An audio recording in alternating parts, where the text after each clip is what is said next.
This is my favorite hit exercise. This is my favorite hit. This is my favorite hit.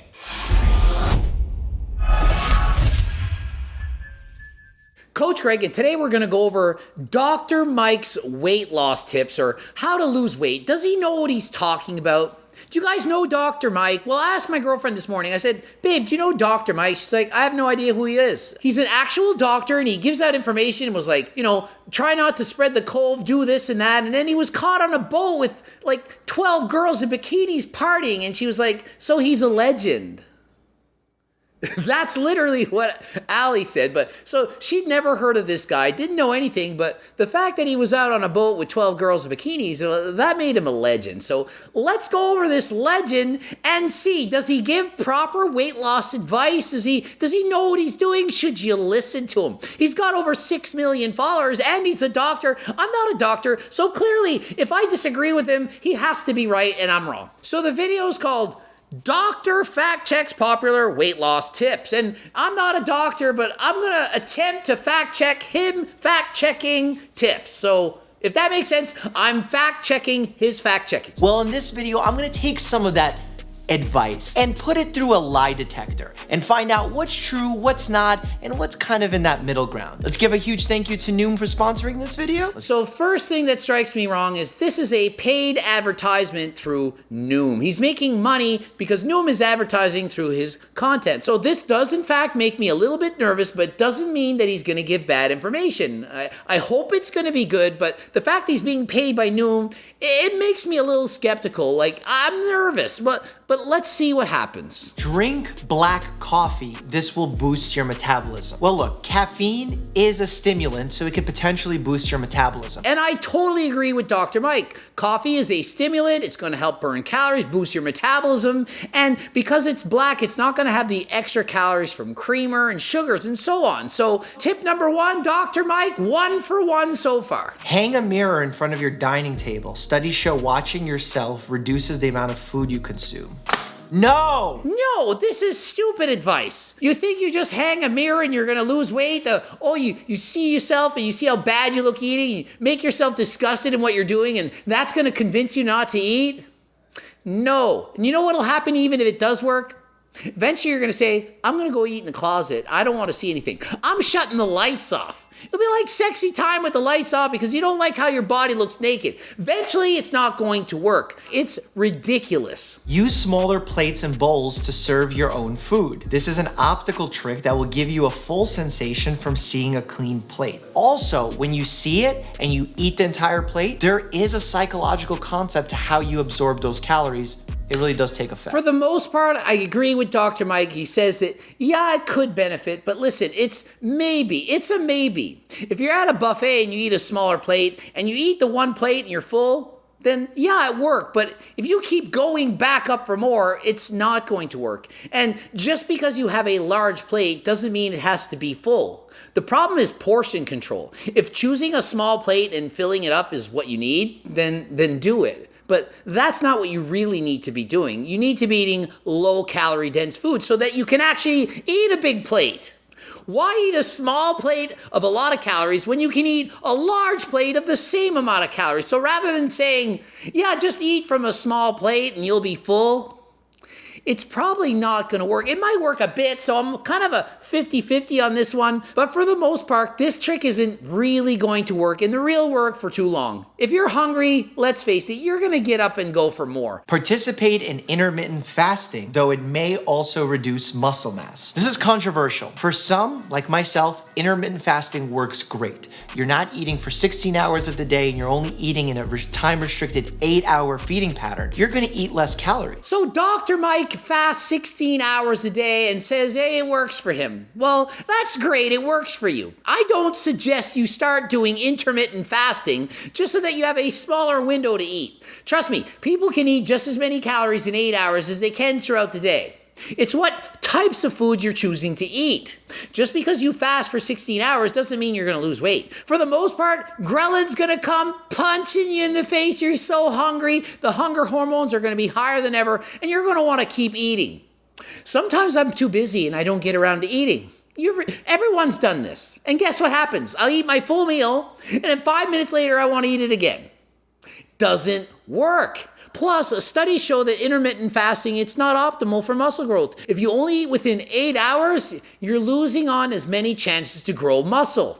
Growing muscle speeds your metabolism and will help you lose weight. That being said, some people actually get a disordered relationship with their eating habits when they do this type of fasting. Relationships are with people, they're not with food. I don't court a banana. When are people going to learn this? We're not in relationships with food. We eat food. Okay? Stop calling it a relationship. You date people or circles, not food. Well, I guess it's 2021. If you want to freaking have a relationship with a banana, well, be my guest, do what you want with that banana. I'm not going to do that. So it's certainly not for everyone, but it is an option. Now listen, if you think that it's going to work for you, well, be my guest and try it. But really, the key is to eat low-calorie dense foods. Eating mindfully is not easy. You need to know how many calories are in the foods that you're eating and to know how full will you get from those foods. It takes years of work. If you get my cookbook, it's going to make it easier. Maybe if you get Noom, it gets easier. I don't know, get them both, but don't expect miracles from anything. You need to make educated choices. You need to eat lower calorie dense foods that keep you full. The diet that you're on should be a diet that you can sustain for life. Any diet that is a quick fix or a fad, it's not the diet that you can follow. Chew more slowly. Your brain can take time to signal to your stomach that you're full, so being patient with how quickly you eat can allow your brain time to cut off before you overeat. I would change this advice just a little bit. I would say chew thoroughly, because if you slow down your chewing, that might be a little bit awkward. I have to agree with Dr. Mike. This is a useless tip. You don't need to chew slowly. Sit there and look weird and be like, why are you chewing 50 times? Why not include more sensical tips like drink water with your meal? That'll slow you down. You're chewing and you're drinking water. The water will in fact stretch the stomach, expand your stomach, and allow you to feel that sensation of fullness. Eating lower calorie dense foods that are filling, things like salads, for example, is going to stretch the stomach and make you feel fuller than last time. By eating some of these lower calorie foods and drinking water, it's going to take you more time to finish your meal. This will allow the brain to realize that you just ate enough and that it's okay, you can stop eating. Putting the fork down at the end of a meal, that's always the hardest thing, especially when the food is really delicious. Spoil food you don't want or need to eat. If you got leftovers that are calling your name, find a way to ruin the food, such as dousing it in milk or pouring in a ton of salt. What? Now, Dr. Mike, he completely disagrees with this, but I actually, on the opposite end, agree with this. So, for example, if it's Friday night, you're having pizza, and you have leftovers, you're allowed to put the pizza in the compost. You don't have to save it for breakfast tomorrow. It's okay to eat pizza, but if you're trying to portion control and not overeat, and there's leftovers, rather than think you need to eat it, you can actually throw it out. And I get it. There's starving people around the world that would love that food. Well, guess what? They're not living in your house. And if you throw it in the garbage or if you leave it in the fridge, those other people that are starving, they're not the ones that are freaking eating the pizza.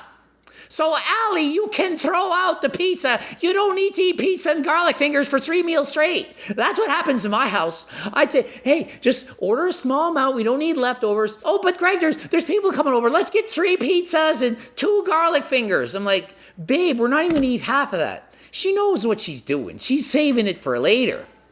My advice, order for 1 meal. If there's anything left, get rid of it. Not only will this create a very disordered eating pattern where you're destroying food instead of creating a healthy relationship with it, but you're also getting rid of food that someone can eat. It's not going to cause an unhealthy relationship just because you throw out the food. It could just as easily cause an unhealthy relationship by freaking leaving the pizza in the fridge and staring you in the face every day and wanting you to eat pizza for breakfast, lunch, and supper. Before you know it, you can't stop eating pizza. That's all you're doing. Yeah, you have your friends over at the end of the night and there's a bunch of chips and nuts and candies left over. Garbage! You don't need to save it and stare at you in the face for the next week saying, eat me, eat me. It's not going to cause an unhealthy relationship because you throw out the junk food at the end of the night. Interval training, short bursts of intense exercise followed by longer stretches of mild exercise. This is my favorite hit exercise. This is my favorite hit. This is my favorite hit. I'd love to see Dr. Mike do some freaking HIIT cardio. I'd like to see him do a bike race against Coach Greg and try out some of the hill intervals that we do in those races. That's high intensity interval training. You go all out for 30 seconds or a minute, and then for a minute, 3 minutes, 5 minutes, you do really mild, light intensity activity. 1, it promotes weight loss. 2, it promotes muscle building. 3, it also improves heart rate variability. No, HIIT cardio is not the secret to losing weight. It's not magic. It's not. You will burn more fat and calories by doing steady state cardio at a moderate intensity than HIIT cardio. And guess what? You're not doing HIIT cardio. You're doing what's called interval training. You're going a little bit harder and then easier, a little bit harder and then easier. Actual HIIT cardio is all out, mind-blowing, challenging cardio followed by easy. And why is it followed by easy? Because you just did mind-blowing, intense, hard cardio. You can't keep that pace up. That is HIIT cardio. You can't just do HIIT cardio. And the average person watching Dr. Mike, they're not advanced level athletes. They're just average beginners. So all you beginners out there, don't start doing HIIT cardio thinking you're going to burn fat. So he says HIIT promotes muscle building. Well, listen, why don't you do your HIIT cardio in the weight room? You know, like when you do a set of squats for a minute, and then you rest for 3 minutes, and then you do a set of squats for a minute. What does that sound like? That's HIIT cardio. You're doing cardiovascular work, you're going up and down for a minute, it's hard. You go to failure, that's all out. You're curling for a set of 45 seconds and you stop. That is hard. It's HIIT. High intensity. Then you're resting. Your heart rate's going back down to normal. Then you repeat it. You're already doing HIIT cardio in the freaking weight room, so why are you doing it in the cardio room as well? Will it help build muscle? Well, no, it'll actually destroy muscle. You think I can recover from a squat workout and a bike race interval workout and then maybe do some running intervals? You can't do HIIT cardio all the time and build muscle. If you do nothing at all and you start doing HIIT cardio, maybe you'll build muscle, or maybe you'll be too sore and you won't even be able to train. Be careful with HIIT cardio. It's for advanced athletes. Get used to and accept the feeling of being hungry. You can't lose weight without enduring hunger, so recognizing and normalizing that feeling is important. Not true.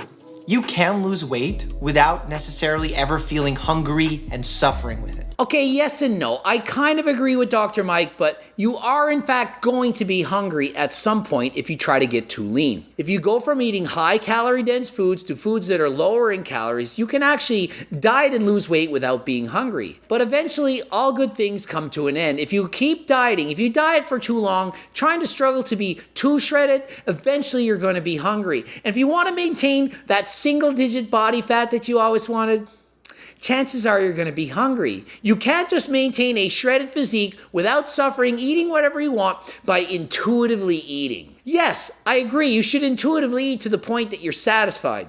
You shouldn't be starving. You shouldn't even be hungry. When you're hungry, you should eat. But if you get to the point where you're full or stuffed, well, you've eaten too much calories now, haven't you? But if you continue to diet and get leaner than last time, there eventually is going to be a point where you can't lose any more weight without being hungry. I suggest you don't lose to that point. Just be healthy. Lift weights instead of just doing cardio. Not only does this cause you to lose fat, but you also build muscle to replace it. Oversimplified advice, but overall decent concept. I'll explain. Reason being is they have different benefits, and those benefits really paint a complete picture of good or optimal health. So I kind of agree with Dr. Mike, but I disagree with some parts. Yes, I agree with him. You should do both cardio and weights. You shouldn't just lift weights instead of cardio thinking, well, that's better because you're going to build muscle. Doing cardio burns way more calories than lifting weights. But he says if you lift weights, you're going to burn a lot more calories after, like in the recovery phase, like the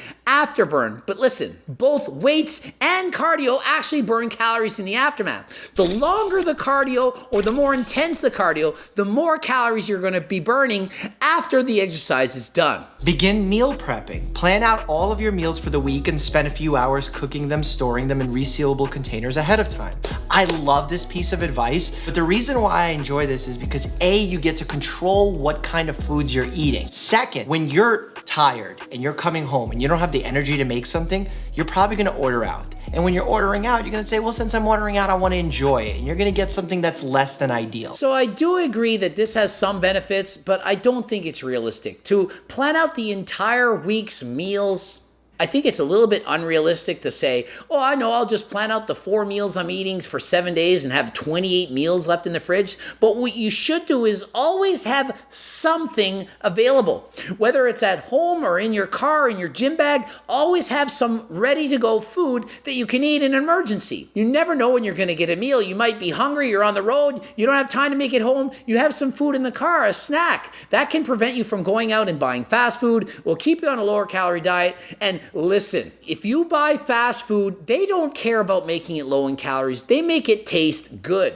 The more sugar and fat and so on that they add to it, the better it's going to taste. They don't care about your health. They care about making you buy the food and eating it. Always keep food on hand, protein bars, snacks, fruits, things like that will help curb your appetite in case of an emergency. While exercise can certainly aid in weight loss, diet accounts for the vast majority of the equation behind losing weight, and it's quite possible to lose weight without adjusting your workout routine at all. I always want my patients to exercise, and it's not solely because I know they're going to expend more energy, therefore lose some weight. It is because it is healthy in all aspects of life. I 100% agree with Dr. Mike. Exercising isn't just about losing fat or burning calories, and you shouldn't actually even be thinking of that. It's just a bonus. It's icing on the cake.